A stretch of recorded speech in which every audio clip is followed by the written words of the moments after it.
aquela mulher que sempre me ouvia e tinha minha confiança. Eu dizia a ela que eu tinha vindo com defeito. Eu tinha 5 anos de idade e o meu pai faleceu, né? Ele não era o meu pai de sangue. Eu não sei quem é o meu pai. Eu pensei que a alegria tornou-se para mim um sentimento do passado. Eu pensei que seria impossível sorrir outra vez. Ninguém comigo naqueles momentos mais angustiantes da minha vida.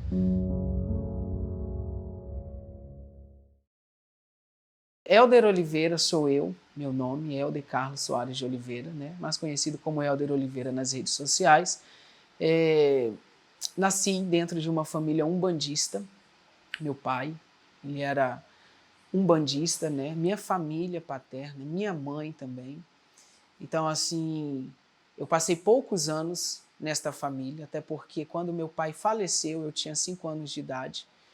E quando meu pai faleceu, a minha mãe, ela não quis recorrer direitos e bens, ela quis sair daquele convívio, daquela cultura, né? Migrando da onde nós estávamos para a casa da minha avó materna, que também não era algo muito bom, porque minha avó na época era alcoólatra, toda a família morava juntos, né? Primos, tias, tios, e logo depois que o meu pai faleceu, a minha mãe ela encontra um homem para sanar aquela figura de pai para mim, que eu não estava tendo, e também de marido para ela, porque naquela época era, como também acredito que hoje, nos dias atuais, para uma mãe solteira é muito difícil, né, levar a responsabilidade de um lar, com filhos e contas para pagar, né? Naquela época não era diferente. A minha mãe precisava dessa figura amiga, companheira e ajudadora. Então, ela foi iludida por um homem que no início se aparentava ser o príncipe, né, que nós estávamos precisando. Eu digo nós porque eu também precisava de uma figura paterna. Como criança que eu era, né, eu precisava de um pai, de um amigo. E hoje, infelizmente, coisas que eu vivi no passado, principalmente acerca do autismo, relata a falta da figura paterna que eu tive, sabe? E assim, quando a minha mãe encontrou esse homem, ela falou, pronto, achei o fim dos nossos problemas, mas pouco ela sabia que era apenas o início de uma grande conturbação, agressões físicas, agressões psicológicas e agressões mentais, né? E no Salmo de número 42, a palavra vai nos dizer que um abismo ele chama outro. E quando a pessoa vê, não tem como mais sair daquele abismo, né? Assim estava a minha mãe. Hoje em dia eu entendo, claro, Deus ele me deu essa maturidade, esse entendimento, mas na época eu não entendia o quão doente era esse amor que a minha mãe tinha, que não era um amor, mas era uma dependência emocional, né? Quantas das vezes eu via ele de uma forma terrível e às vezes ainda criança eu tentava defender ela, mas ele me batia. E eu com muita raiva, eu dizia que eu iria crescer, eu iria ter força e um dia eu iria acabar com ele. Essas eram as minhas palavras.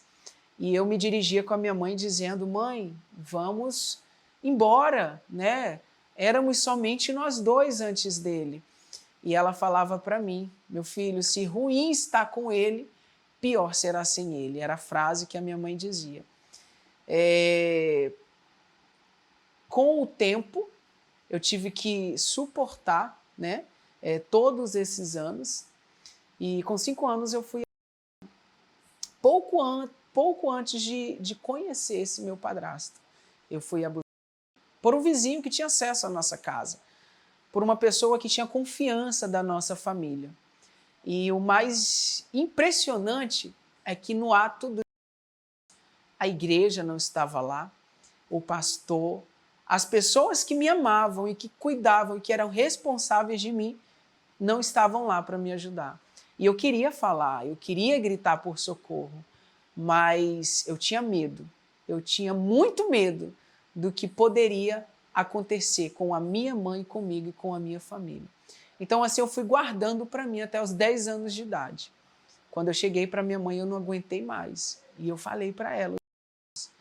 Ela ficou muito revoltada, mas eu já estava me autoconhecendo como uma pessoa homossexual. Eu falei, eu não sou normal, eu vim com defeito, eu sinto desejos, eu sinto vontades diferentes do que é para me sentir. Por quê? Porque eu não senti atração pelas meninas, pelas garotas. Hoje eu vejo que uma criança, ela não tem que ser erotizada, sexualizada, ela tem que viver o seu período de ser, né? Só que naquela época comigo foi roubado a minha infância. A minha infância foi roubada de mim. Eu não pude ser essa criança. Eu não pude ter esta maturidade, esta inocência, né? E as agressões continuavam. Eu lembro que a mãe do meu padrasto, a própria mãe dele, denunciou ele várias vezes.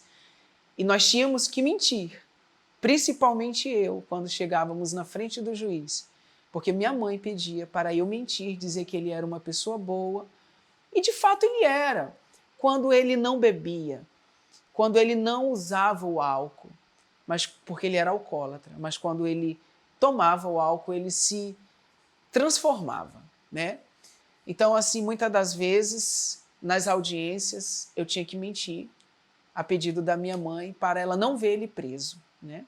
E até os 14 anos durou isso. A última sessão que eu vi ela sofrer, eu falei, eu não vou mais ficar, não vou mais participar. E a minha vontade de todo o coração era ele naquela noite. Eles já tinham 2 filhos, que são os meus irmãos hoje. Hoje um está com 20, o outro está com 23, né? Estão grandes. E naquela noite eu falei bem assim, eu vou matar ele, eu vou acabar com esse fardo. Só que eu não imaginava que se eu acabasse com aquele fardo na minha vida, eu iria transferir um muito maior à vida dos meus irmãos. Porque ainda eles eram crianças, e poderia passar o ano que fosse.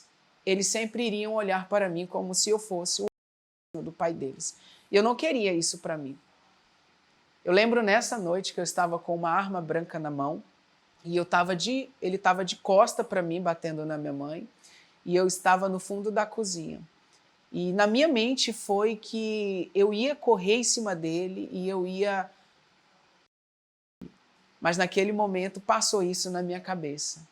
E eu falei, não, não vai ser pelas minhas mãos. Eu pulei o muro da casa e eu fui para a casa da minha avó. Fiquei uma semana lá e com 14 anos de idade, que eu já tinha, eu fui morar na casa de um... Foi quando eu iniciei também o processo de transição. O que você acha que foi mais assim difícil da sua infância, que de repente foi um dos pontos que mais cooperaram para você se tornar um trans, que você foi trans, né? O que você acha que foi a sua maior tristeza, sua maior dificuldade como criança que você foi e diante daquilo que você começou a reverberar adolescente, né? Foi a figura paterna. Você amava seu pai? Na época da minha infância, eu tinha 5 anos de idade e o meu pai faleceu, né? Ele não era o meu pai de sangue.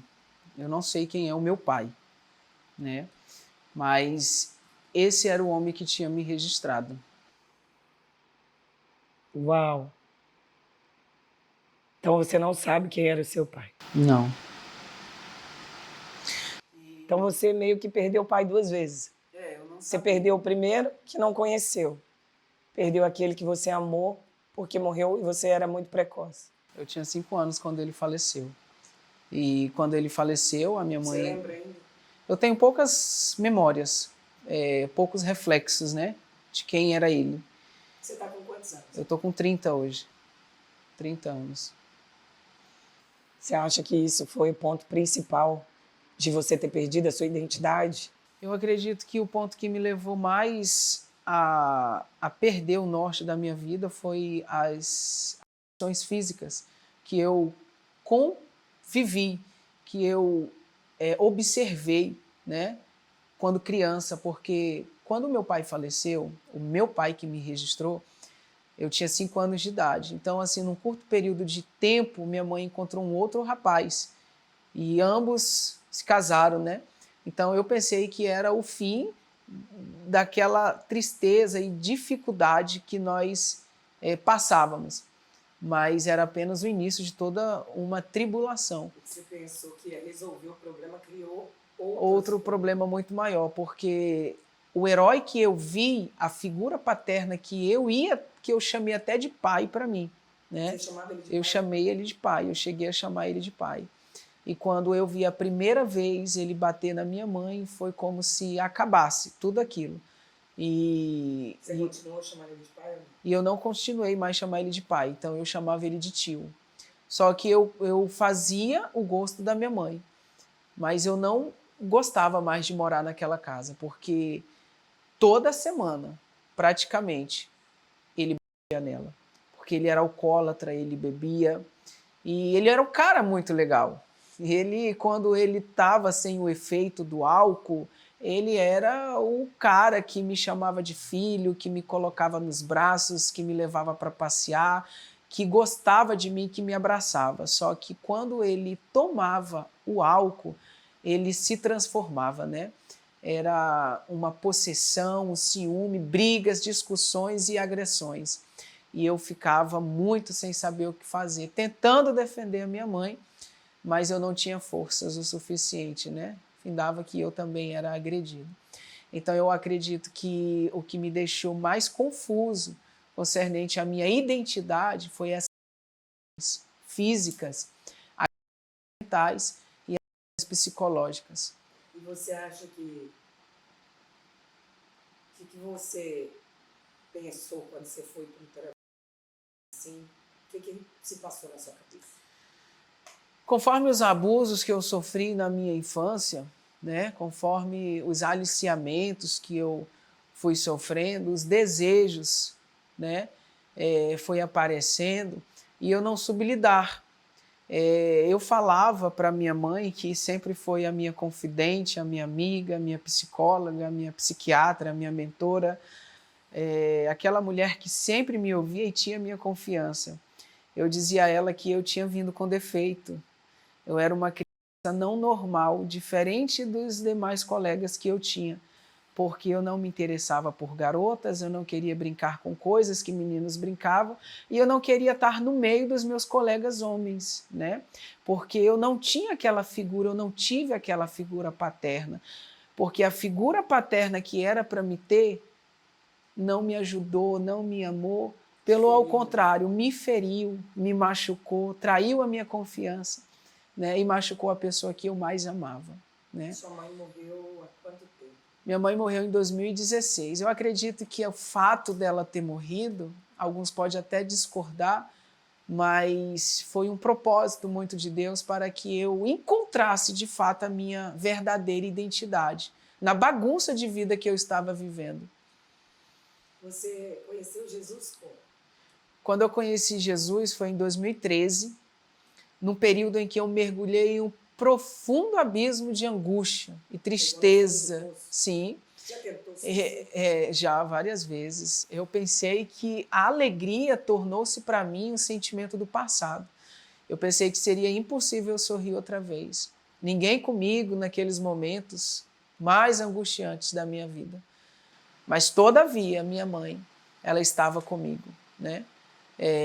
Quando eu compreendi e observei o que Deus tinha comigo, foi em um momento em que, naquele momento, eu estava sem direção. Em 2013, como eu falei, eu mergulhei nesse túnel terrível e assustador e eu quase morri. Morri porque eu vivia uma vida devassa, eu vivia uma vida promíscua.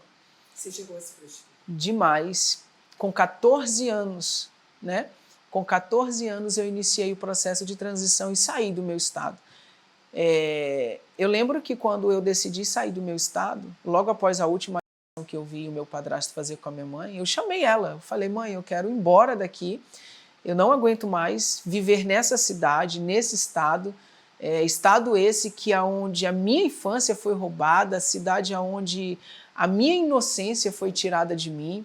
Tantos traumas, tantas dores, tantos problemas psicológicos e emocional. Então eu quero viver a minha vida em um outro lugar, longe. E eu iniciei o processo de transição e fui para Brasília, com 14 anos de idade. Só que algo muito importante que eu quero compartilhar com vocês é que eu sempre quis que a minha mãe soubesse de tudo quanto eu ia fazer. Mesmo eu morando sozinho, mesmo eu não estando com ela, eu gostaria que ela soubesse. E eu pedi a autorização dela. Falei, mãe, eu quero ir para Brasília, meus amigos estão lá, estão ganhando dinheiro, estão comprando apartamento, estão prosperando, né? Essa era a sua mentalidade de qualquer menino, né? Que exatamente. Tinha uma vida sem esperança, você via aquilo provavelmente e tinha ansiedade. Esteticamente falando, né, eles estão se plastificando, estão colocando prótese, estão se transformando mesmo, e era aquilo que eu queria para mim. Eu falei, eu quero isso para mim, eu quero ser uma mulher, eu quero ter um corpo de mulher, eu quero ter prótese, eu quero ter silicone, eu quero investir em mim. E aí a minha mãe sentou comigo na beira de uma calçada, era noite, nessa noite eu lembro como se fosse hoje, ela falou para mim, olha, casa de mãe não é casa dos outros, e casa dos outros não é casa de mãe. Se eu falar não, você vai da mesma forma, mas vai passar por isso, vai passar por isso. E por tudo quanto a minha mãe falou que eu iria passar, eu passei. E com a autorização dela, eu viajei. Eu fui para Brasília, né? E quando eu cheguei em Brasília, eu fui morar na casa, numa república de Tati. E é o que eu sempre falo, eu sempre mostro o lado obscuro do arco-íris, o lado que o sistema não mostra. O lado que não tem só o amor, o lado que não é só o colorido, mas eu mostro o verdadeiro lado, o lado este que eu passei, né? Eu passei por armações, eu passei por calúnias, eu quase fui morto pelos meus próprios colegas. E eu era muito ingênuo na época, eu lembro que eu estava começando, né, aquela vida, vamos se dizer, aquela carreira. E assim, eu tive que me adaptar, eu tive que ser um camaleão no meio deles. Se eles eram ruins, eu tive que ser ruim também. Eu aprendi a ser ruim nesse meio, nessa vida, nesse mundo. Quando eu cheguei em Brasília, eu descobri o outro lado. Então, não mais eu me prostituía, mas eu roubava os meus clientes. Eu gosto de deixar muito bem claro que eu nunca roubei um trabalhador. Cheguei numa empresa, iniciei um assalto, pai de família, não. Eu juntava o útil ao agradável. Eu estava na rua de prostituição, o cliente chegava, na maioria deles casados, para terem relações. E eu roubava eles, porque eu não tinha dó e nem pena deles. E assim foi a minha vida. Durante muitos anos... Você chegou a pegar alguma doença? Não. Até 2013. Até 2013, quando eu passei por um profundo abismo de tristeza e angústia, e eu fui preso. Eu fui preso porque eu roubei um cliente, e eu acredito que Deus ele cria situações na vida de cada pessoa, e cada quadro apresenta um quadro diferente, ou seja, único. Claro que Deus trabalhou na minha vida de uma forma diferente. Na sua vida pode trabalhar de uma outra maneira. E assim Deus faz na vida daqueles que Ele tem um propósito, né? Eu nunca imaginaria que hoje eu iria ser esse Elder, estando aqui com vocês, casado com uma mulher, pai de um casal de filhos e ministro da palavra de Deus. Eu nunca imaginei isso. Você conheceu o LPD por onde? O LPD eu conheci logo depois que eu passei esse processo de destransição, né? Logo depois que eu passei esse processo na minha vida, Como eu falei, em 2013 eu fui preso, fiquei 3 anos lá dentro, fui condenado a muitos anos, a 14 anos, 4 meses e 7 dias, na lei de 2/5, naquela época, era para me puxar 5 anos no regime fechado, porque eu sequestrei um cliente, né? Então foram vários artigos ali, e com 2 anos e 4 meses ali dentro, eu escuto a voz de Deus. Eu tinha uma sensibilidade espiritual em ouvir vozes, porque eu frequentava a religião de matrizes africanas, eu era uma pessoa umbandista. Logo quando eu saí da casa da minha mãe com 14 anos, eu procurei aquela cultura que era do meu pai. E eu comecei a sacrificar, a servir essas entidades. E era meio que uma troca de favores. Só que no ano de 2013, literalmente, eu não vou ouvir mais as vozes deles. Foi quando eu fui preso. E eu passei 3 anos, e com 2 anos e 4 meses ali preso, sem nenhuma audiência, sem nenhuma resposta, eu escuto a voz de Deus, dizendo, eu não estou contente com as tuas atitudes. E eu ouvi por mais 2 vezes. Eu abri a Bíblia, uma Bíblia que eu ganhei de um pastor. Eu sou fruto de um grupo de missionários que pregaram dentro do presídio, né? Ezequiel capítulo 37 diz que a mão do Senhor levou o profeta ali dentro daquele vale e o deixou lá. Porém, a mão, todavia, de Deus estava com ele. Então, eu acredito que o mesmo aconteceu comigo. E dentro desse cenário, Deus vai falar comigo. Eu não estou contente com as tuas atitudes. Com 2 anos e 4 meses. Eu pego essa Bíblia e eu abro ela em Coríntios capítulo 6, versículo de número 9, que diz: não herdarão o reino de Deus. A minha história e o meu testemunho. A partir desse momento, eu acredito que deu-se início a uma nova vida. Eu entendi o que Deus estava querendo falar comigo. Eu tomei uma decisão de cortar o meu cabelo e me batizar. No dia seguinte, eu procurei o pastor, expliquei para ele a situação. Foi feita uma audiência com o diretor, o coordenador. Eu fui colocado no meio, falei que durante os meus 14 anos, até aquela data, eu tinha servido as entidades, eu tinha sacrificado, eu tinha feito oferendas, e no momento em que eu mais precisei, nenhum deles puderam me ajudar. Então eu fiz um desafio com Cristo. Eu falei, se esse Cristo é o Cristo que liberta, é o Jesus libertador, e mudar o quadro da minha vida, eu oferto a minha vida no altar. Era o que eu tinha. Naquele momento, era a minha vida. Então eu fiz esse voto com Deus e ele me tirou dali de dentro com 3 anos. Foi logo quando eu saí, minha mãe faleceu. Eu já estava de cabelo curto, já tinha cortado o cabelo, porém eu ainda tinha seios, prótese, silicone, corpo de mulher. E o Espírito Santo, ele me convenceu a fazer algo que eu não queria fazer, pensando que eu estava fazendo porque eu estava querendo. A voltar para o estado, para o lugar da minha vergonha, para a cidade onde a minha infância tinha sido roubada. Mesmo a minha mãe morta, eu não consegui olhar, abraçar a minha mãe. Mas eu cheguei lá, a recepção foi muito ruim. Familiares, parentes, dizendo que eu estava por interesse. E eu pedia sempre a Deus uma direção. E Deus enviou naquela mesma noite missionários de um outro município que abraçaram a minha vida, abraçaram a minha alma e me levaram para morar com eles. E eu fui morar no fundo dessa igreja, com esse casal de pastores e missionários que me ensinaram muito da parte de Deus. E o que aconteceu depois disso? Conforme os meses se passou, eu conheci a minha esposa, né? E eu orava muito a Deus por uma companheira corajosa, forte e madura, que tivesse uma coragem de enfrentar as críticas, porque nós passamos por críticas. Muito preconceito. Eu lembro que quando eu conheci a minha esposa, eu pedi a Deus uma confirmação.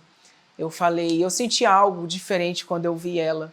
Eu estava na portaria da igreja e ela entrou, ela era a cantora oficial da festividade e eu senti algo diferente. E eu falei, Deus, se essa foi a mulher que o Senhor preparou, o Senhor vai me dar um sinal. E não dá 7 dias, ela chega lá na igreja, para minha pastora na época, com um presente, falando que sentiu no coração de me abençoar. Na época eu usava roupas doadas, né? E eu não tinha cinto na época. Eu amarrava a minha calça com um cadarço de sapato, né? E ela percebeu e dias depois ela levou esse cinturão para mim, que para ela só foi um cinto, nada mais, mas para mim era uma confirmação que eu havia pedido em oração a Deus. E logo após esta confirmação ser realizada, eu falei para Deus preparar um ambiente para que eu contasse a ela a minha história, porque eu já saberia, eu já tinha certeza que ela iria ser a minha esposa. E Deus me preparou esse momento, eu estava saindo do meu trabalho, diretamente para o culto, quando ela estava na frente do hospital onde ela trabalhava. E ali ela me chamou e eu conversei com ela. No dia seguinte nós marcamos e eu contei toda a minha história. Eu fui muito claro. E no final ela perguntou: quantos anos você tem? Eu falei: na época eu tinha 20. Eu ia fazer 21 anos. E ela falou: e você viveu tudo isso? Eu falei: mais um pouco. Então, assim, eu fui muito direto. Eu falei para ela: Deus falou que você vai ser a minha esposa. Aí ela riu para mim e falou: mas ele ainda não falou comigo. Então, quando ele falar comigo, a gente conversa. Aí eu fui orar para Deus conversar com ela. E num curto período de dias, nós nos conhecemos em março de 2017. Em abril, no dia 29 de 2017, nós estávamos nos casando. Para a glória de Deus. Quantos anos de casado vocês? Vamos fazer 8 agora. 8 anos de casado. E vocês têm a Lara. A Lara e o Noah. E assim, a motivação... Quantos anos eles têm? O Noah tem 1 ano, vai fazer agora dia 10 de janeiro. Segunda, né? Isso. E a Lara tem 5 anos. Então, assim, a E motivação... aonde que você sente assim que o LPD de alguma maneira cooperou com a sua vida? Logo quando a gente casou, eu e minha esposa, para chegar no LPD, né? A gente passou por muitas adversidades e lutas, principalmente dos próprios irmãos da igreja, que determinavam tempos, né? Ah, vai durar 3 meses, 4 meses, vai te trair com outro homem. Enfim, nós passamos 2 anos casados, foi 2 anos de luta, e nós mudamos do interior, que era a casa da minha esposa, para a casa da minha mãe, na capital. E ali eu trabalhei mais 1 ano de carteira assinada. Foi quando o pastor Flávio, ele foi visitar um amigo que nós temos em comum, né? E esse amigo me apresentou ele.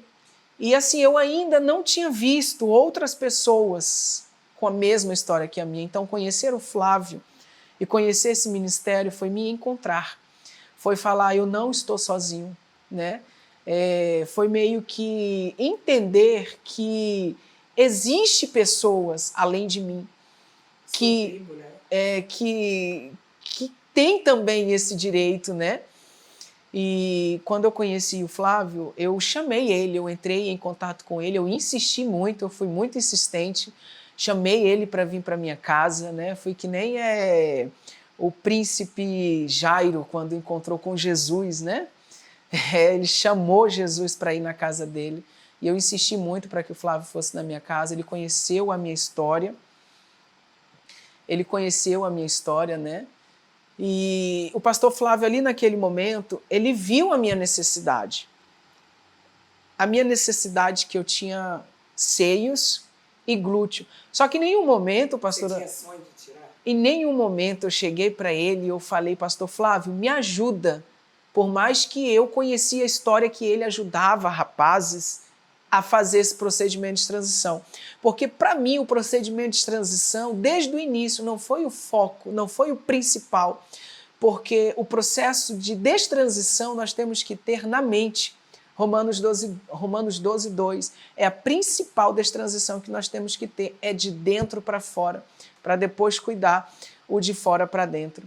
Então, o pastor Flávio, ele me disponibilizou essa ajuda. Ele falou que me levaria para Brasília e me ajudaria a fazer esse procedimento. Até então, não era um objetivo que eu tinha, porque eu já tinha procurado meios do Departamento Público de Saúde, do SUS, Ministério Público, e eu não tive ajuda. E não tinha condições financeiras também para arcar com o procedimento particular das cirurgias. mas ele me propôs essa ajuda. E eu fiquei com aquilo na minha cabeça, no meu coração, e quase às vezes eu nem dormia. E eu falava para minha esposa, a gente tem que ir para Brasília, a gente tem que fazer alguma coisa. E ela falou, mas a gente tem uma criança, que a Lara na época tinha 2 anos, e uma coisa é nós dois, outra coisa é outra criança com a gente, não tem como, não vamos pensando no que as pessoas prometem, né? E eu falei, não, mas Deus enviou aqui esse homem e é uma resposta de Deus, e esse ministério é algo que eu pertenço, eu passei por isso que ele passou.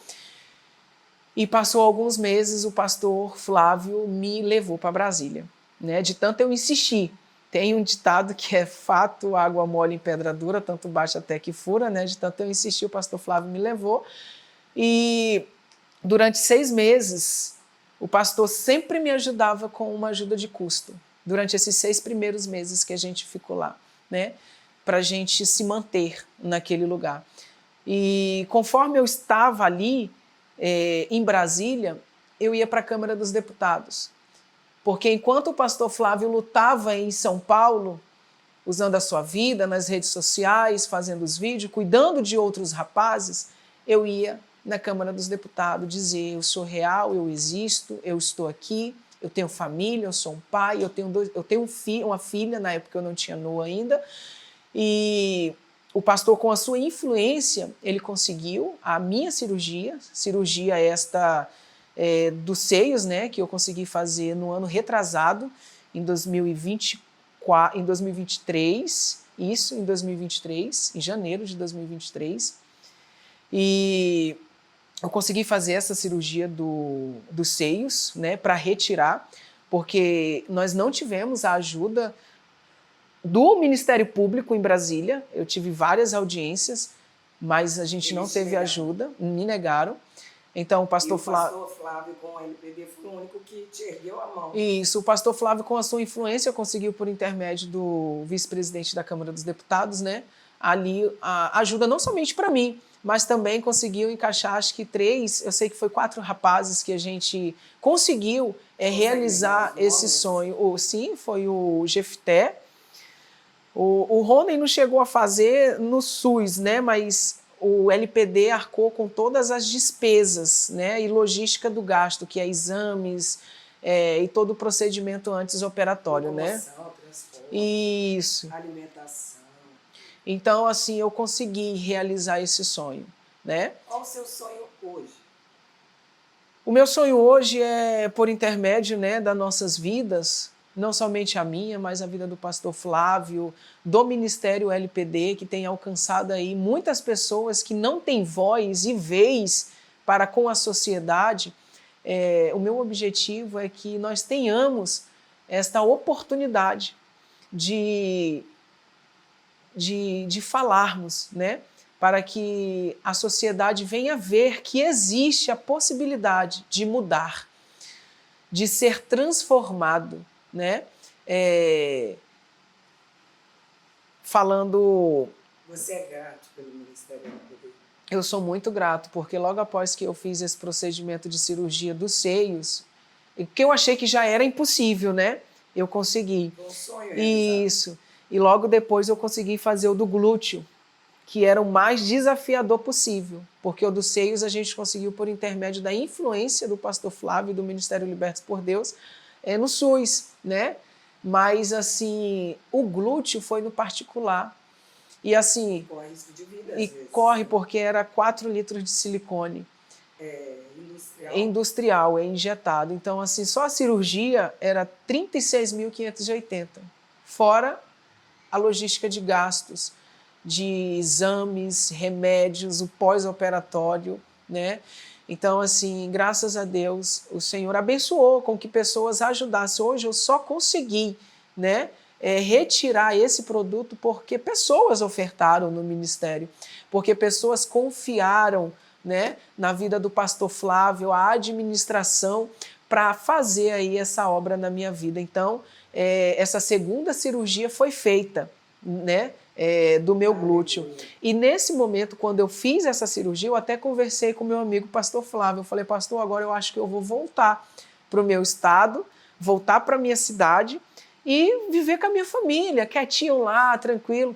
Porque hoje, quando nós nos levantamos para ser voz, né, em meio a essa sociedade, relatando coisas que aconteceu com a gente, nós somos criminosos, nós somos acometidos como pessoas criminalizadas, né, em falar que é possível deixar de ser trans, né? Ou seja, eles têm o direito de transar, mas nós não temos o nosso direito de deixar de ser trans, né?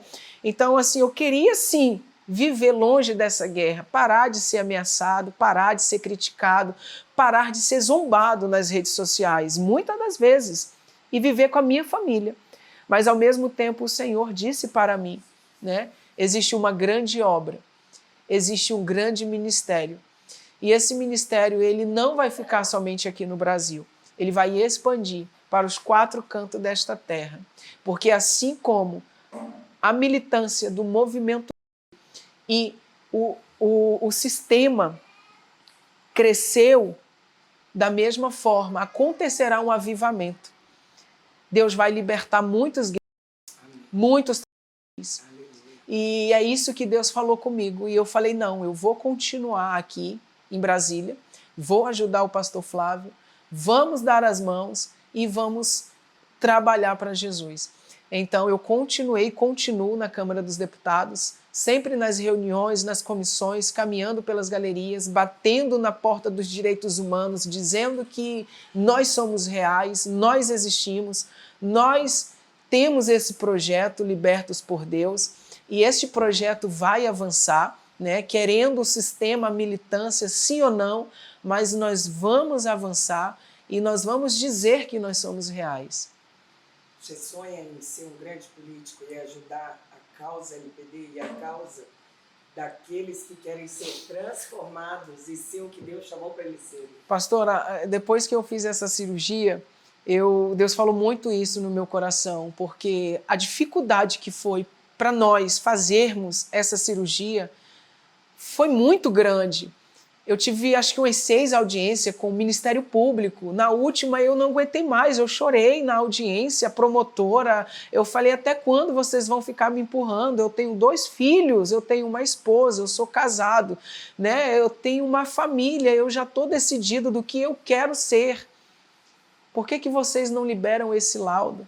Me liberaram para um médico no ambulatório trans de Brasília. E nesse ambulatório eu fui atendido por este médico que disse que eu sou uma mentira, ele disse para mim que eu sou uma farsa, me aconselhou a deixar minha família e viver minha verdadeira identidade, porque eu sou trans. Com todo respeito ao seu CRM, eu respondi a ele, a sua idade, que ele era mais bem velho que eu. Eu falei, se fosse um psicólogo cristão dizendo a um hoje que é possível mudar, coitado do psicólogo, ele iria ser caçado, até mesmo preso, porque a militância hoje quer amordaçar, quer impor algo à sociedade. Mas como você é um médico LGBT e tá tudo tranquilo, né? Ele não me cedeu o laudo. Então, assim, respondendo a sua pergunta, pastora Renata, o meu objetivo, assim, como político, na política, é requerer direito para essas pessoas, sabe? Porque quando eu tive, juntamente com o pastor Flávio e o Ministério LPD, essa dificuldade de arcar, no particular, esta cirurgia, que aproximadamente custou uns 50 mil reais, 36.580 a cirurgia, mas toda a logística de gastos e o pós-operatório. Nem todos têm a mesma coragem que nem eu tive, pastora Renata, de sair do estado com mulher, com criança, com família, ir para o Distrito Federal, onde o custo de vida é muito caro, e viver pela dependência de Deus.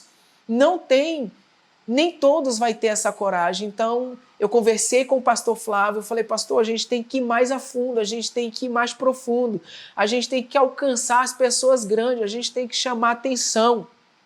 Vamos idealizar um projeto. E esse projeto ele foi idealizado, o projeto de número 2660/2024. É o projeto Libertos por Deus, é o projeto da destransição. Assim como o cara quer tem o direito dele a psicólogo, psiquiatra, bloqueio hormonal, ele tem todo o direito para Tem até o protocolo de número da cirurgia de redesignação sexual. Assim também como aqueles que querem fazer o reverso, eles tenham também esses direitos de psicólogo, psiquiatra, que tenham esses direitos pelo menos básicos atendidos, né? Já que eles apoiam tanto para se tornar um tal, inclusive com a manutenção hormonal e tudo isso, então que eles também façam o reverso, né? Porque hoje em dia isso é crime no Brasil, né? Vocês parece que estão sendo criminalizados, principalmente pelos ativistas, né? O direito ele é uma via de mão dupla. É como eu disse, nós estamos sendo criminalizados por ser quem realmente somos. Por falarmos... a decisão de querer ser o que Deus te fez para ser. Exatamente. Então nós estamos sendo criminalizados por falarmos a nossa história, a nossa verdade, por mostrar a toda uma população que é possível mudar. Agora eu falo para vocês, quantos pais, mães, responsáveis de crianças de 14, 15, 16 anos existem que não estão sabendo lidar com isso? Aonde foi que eu errei? Aonde foi que eu falhei? Aonde foi que eu faltei com meu filho, com a minha filha, para que acontecesse isso? Não vamos longe, na USP, em São Paulo, tem mais de 380 na faixa etária de 7 anos a 17, sendo elas acompanhadas com psicólogos, psiquiatras e tomando bloqueio hormonal para serem redesignadas. Aí é algo que eu vos pergunto. Para fazerem a redesignação sexual. E com dinheiro público, exatamente. E é isso que eu vos pergunto. Se nós não protegermos as nossas... Quem vai? Quem vai? Quem vai proteger as nossas crianças? Eu costumo falar algo e é verdade. Nós temos que proteger as nossas crianças, se possível, delas mesmas. Eu falo isso por experiência própria. Eu tinha 14 anos quando eu iniciei a transição. Quando eu completei 20, quem arcou com o meu arrependimento? O governo? O SUS? O Ministério Público? Eles não quiseram nem saber. Por quê? Porque é a destruição da narrativa da minoria, né? Com essa narrativa, e eles afirmarem que nasceram assim. Não se nasce gay, não se nasce lésbica, se nasce homem, se nasce mulher. Agora vai acontecer sim ao decorrer da vida desta pessoa, algo que vai acontecer para que seja desencadeada. Agora o que acontece é que se nós não protegermos essas crianças com 14 anos agora, mas lá na frente, quando elas se arrepender, quem vai ajudar elas? Por isso que Deus está levantando o pastor Flávio. Por isso que Deus está levantando esse ministério Libertos por Deus. Porque eu costumo dizer que o Libertos por Deus, ele é um grito de socorro. Ele é um grito de ajuda, aliás, para essas pessoas que não querem mais viver essa vida e que estão inconformados com esse quadro. Pastor Helder, então, você que hoje é um pastor e que foi tão abençoado por esse ministério LPB e pela vida do pastor Flávio, a missionária Andréia, dá um recado aí para esse pessoal que te ouve. Se você pudesse falar uma frase, que você falaria para aquele pai, para aquela mãe que está hoje sofrendo dentro dos seus lares com o problema da homossexualidade? Ame os seus filhos. O amor transforma. Recentemente eu fui visitar uma família que viu a nossa história, o Ministério LPD, eu era o mais próximo lá de Brasília, e essa família tem um jovem de 16 anos que está fazendo o procedimento de transição. E sem o consentimento dele, uma surpresa, essa família me chamou e eu contei a minha história ali. No início foi muito desafiador, porque o jovem não queria escutar, mas ao decorrer da conversa, ele foi entendendo que eu era uma pessoa diferente. E a diferença é o amor, a diferença é amar, independente das circunstâncias. Eu costumo dizer hoje que, infelizmente, boa parte da igreja, não somente do Brasil, mas do mundo, não está preparados ou preparada para receber essas pessoas. Vinde a mim do jeito que estás. Muitas vezes o travesti vai chegar de salto na sua igreja, vai chegar de vestido, vai chegar de maquiagem. Às vezes ele vai querer até usar o banheiro feminino da sua igreja. Então cabe a você ter a sabedoria de receber, porque na sua oração você está pedindo ao Senhor que envie almas, não é? Envie vidas, envie pessoas. E as almas que Deus vai enviar são almas feridas, são almas cansadas, são almas necessitadas, porque foi para isso que ele veio. Então a minha mensagem é essa: ame, porque o amor transforma. Todavia minha mãe me amou, ela não aceitou, ela não foi conivente com os meus erros, mas ela me amou. E o amor dela, por intermédio das suas orações, transformou a minha vida. Hoje eu não posso ter a felicidade de abraçar a minha mãe, mas cada mãe que eu me deparo é como se fosse a minha mãe. Então essas mães têm se tornado a minha mãe. E eu digo a você mãe, a você pai, o responsável, que tem o seu filho homossexual, a sua filha homossexual, não é na força do seu braço, não é na força da sua garganta, mas é no tempo de Deus. Ame o seu filho e ame a sua filha, porque o seu amor vai transformar ele e ela. O amor de Deus, o amor ágape. E você é homem, você é mulher, você que tem esta experiência, eu quero dizer para você que não é o fim. Veja, reflita toda a sua vida. Vá lá atrás, veja onde que foi desencadeado isso. E tem um ministério pronto para lhe receber, para lhe ajudar, para lhe abraçar e para lhe amar. Às vezes você não é nem... mas você é amado, você é importante. Então, a minha mensagem é essa: é possível mudar. Que essas mãos um dia tenham a oportunidade de assinar muitas leis para ajudar muitas pessoas que estão aí aguardando por uma oportunidade e uma ajuda para voltar a ser aquilo que Deus fez elas para ser. Obrigada por fazer parte desse projeto, tá? Queria muito te ver, pessoalmente.